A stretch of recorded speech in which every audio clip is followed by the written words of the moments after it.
Bonjour, XVIe siècle, Rabelais, l'œuvre de Rabelais. 1. Pantagruel, 1532.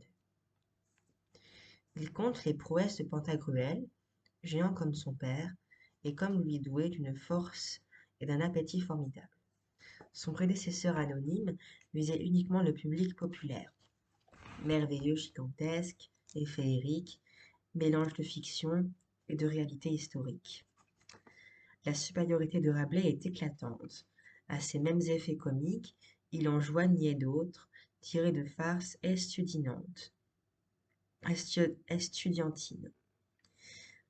et de ses vastes lectures. Dans cette œuvre bouffonne, il insère 1000 détails tirés de la vie réelle.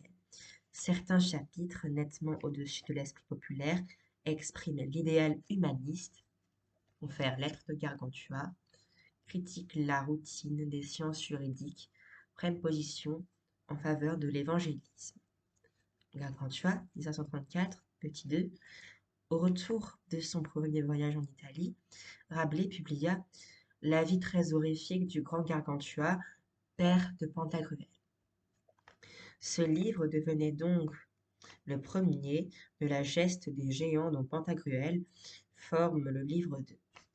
L'auteur reprenait le sujet des grandes chroniques, mais avec une maîtrise qui faisait de son livre une œuvre originale. A. Le plan de Gargantua est parfaitement net.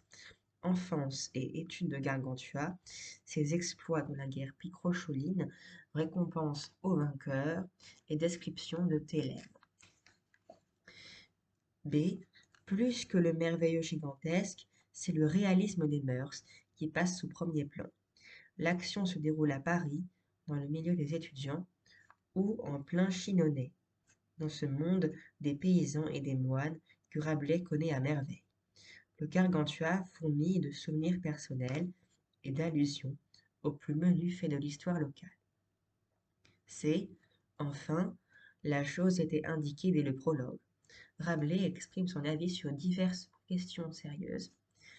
Il revient sur le problème de l'éducation, flétrit la guerre et les conquérants, attaque les théologiens de Sorbonne, la paresse des moines et les superstitions religieuses.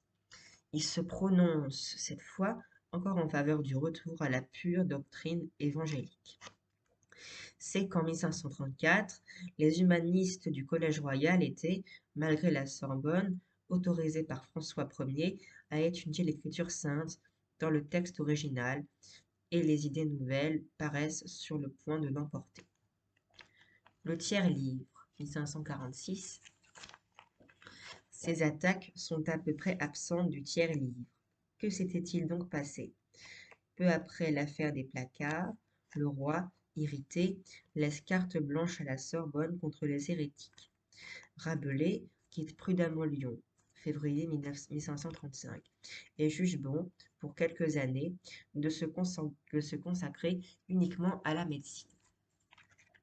Il cherche à gagner la faveur du roi et donne des gages d'orthodoxie. Dans une réédition de 1541, il remplace par sophiste les mots théologien, sorbonnagre, sorbonicole.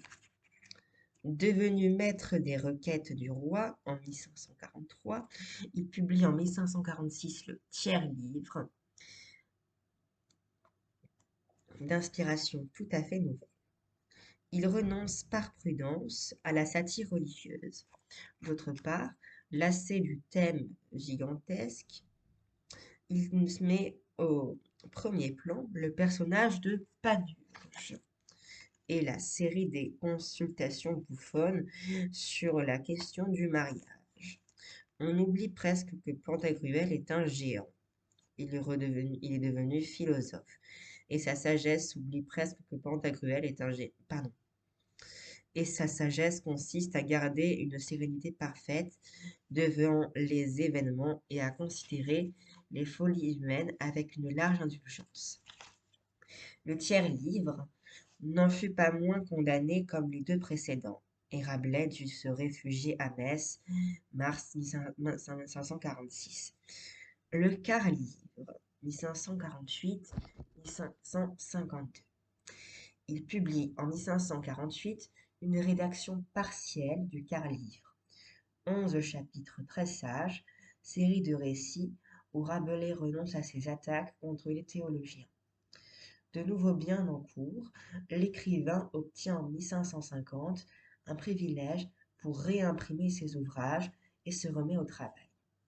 Exploitant l'intérêt du public lettré pour les voyages de Jacques Cartier vers le Canada, il décrit les escales de Panurge en route par l'Atlantique vers l'oracle de la dive Bouteille. Suite dans la prochaine vidéo. Merci d'avoir regardé.